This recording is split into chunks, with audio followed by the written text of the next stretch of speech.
ঈদকে কেন্দ্র করে সড়কে বেড়েছে যানবাহনের ব্যস্ততা। সেই ব্যস্ততায় পরিবার পরিজন নিয়ে বাড়ি ফেরার ঝুঁকি দ্বিগুণ হয়ে উঠেছে ফিটনেসবিহীন গাড়ির কারণে। এখানে ঈদ উপলক্ষে তাও তো মেলা গাড়ি, আমাদের এখানে 4-5টা গাড়ি আছে। স্বজনদের সঙ্গে ঈদ আনন্দ ভাগাভাগি করতে গ্রামে ছুটবেন মানুষ। ঈদে দেশের মহাসড়কে যাত্রী চাপ বাড়বে, তাই সড়ক পথে পুরনো বাস মেরামত করে নতুন করার হিড়িক লেগেছে টাঙ্গাইলে।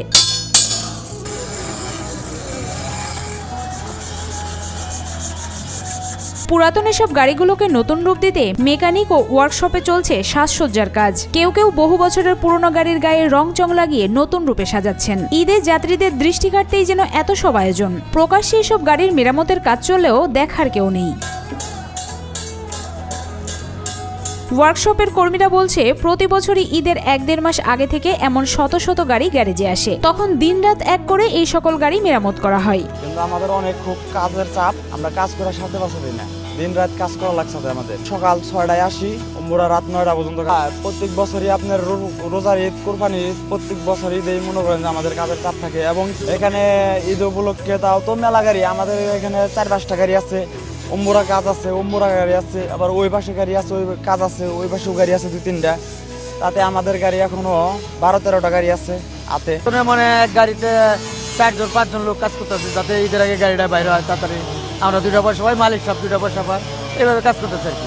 সব প্রচুর রাইতে দিনে কাজ করতেছি, রাত 2টা পর্যন্ত কাজ করি।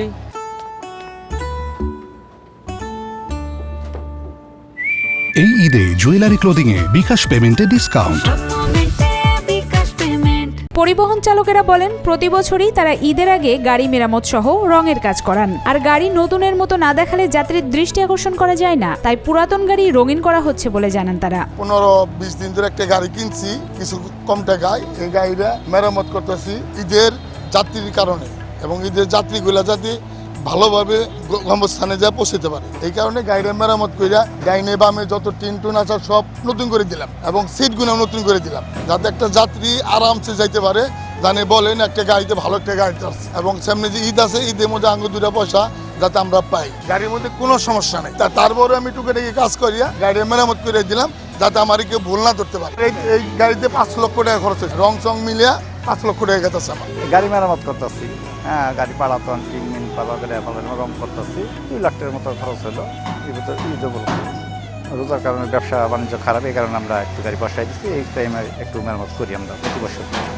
বডির কাজ করলাম, সিটের কাজ করলাম, পালাতনের কাজ করলাম, ডাসা দুসা পাল্টাইলাম সার্ভিসিং করার জন্য। সার্ভিসিং করলাম, এখন গাড়ি ওয়াশ টস করে চলে যেতেছি। এখন ঈদের জন্য মানে রাস্তায় যেন কোনো সমস্যা না হয়, যাতে ইঞ্জিনটা আমার কোনো সমস্যা না দেয়, পুরো গাড়িটা আর কি ওকে করে নিলাম আর কি।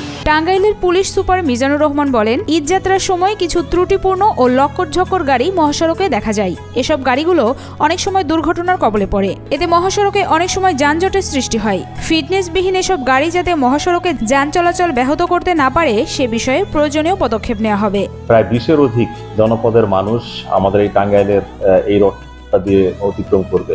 আমরা টাঙ্গাইল জেলা পুলিশ সর্বোচ্চ পেশাদারিত্ব এবং আন্তরিকতা দিয়ে মানুষকে কিভাবে আর একটু স্বস্তিদায়ক পরিবেশে তাদের ঘরে ফেরানো যায়, সেটার জন্য সর্বোচ্চ আমরা কমিটমেন্টে আছি। তারপরেও অনেক কিছু সীমাবদ্ধতা আমাদের এই চ্যালেঞ্জের মুখে থাকে। তার ভিতরে অন্যতম একটা চ্যালেঞ্জ হলো কিছু ত্রুটিপূর্ণ গাড়ি, লক্কর-ঝক্কর কিছু গাড়ি, যেটি কিনা মহাসড়কে দেখা যায়। এবং যেহেতু অধিক যাত্রী অল্প সময়ের ভিতরে তাদের গন্তব্যস্থলে যাবে, সেক্ষেত্রে ওই গাড়িগুলোকে ব্যবহার করে মহাসড়কটি দিয়ে অতিক্রম করে। তো এগুলো অনেক সময় দেখা যায় এই গাড়িগুলো দুর্ঘটনার কবলে পড়ে এবং জনদুর্ভোগ ভোগান্তির মধ্যে পড়ে। তো আমরা টাঙ্গাইল জেলা পুলিশ সর্বোচ্চ চেষ্টা করছি এই ধরনের গাড়িগুলো যাতে মহাসড়কে না নামে, এবং আমরা এই জন্য আমাদের ট্রাফিক যে ব্যবস্থাপনা, সেটার মধ্যে আইনানুগ যে প্রক্রিয়াগুলো আছে, সেই প্রক্রিয়াগুলো আমরা সর্বোচ্চ ব্যবহারের মাধ্যমে এটি যাতে কিভাবে নিরোধ করা যায়, এটা কিভাবে প্রতিরোধ করা যায়, সে ব্যাপারে সর্বোচ্চ তৎপরতা অব্যাহত আছে।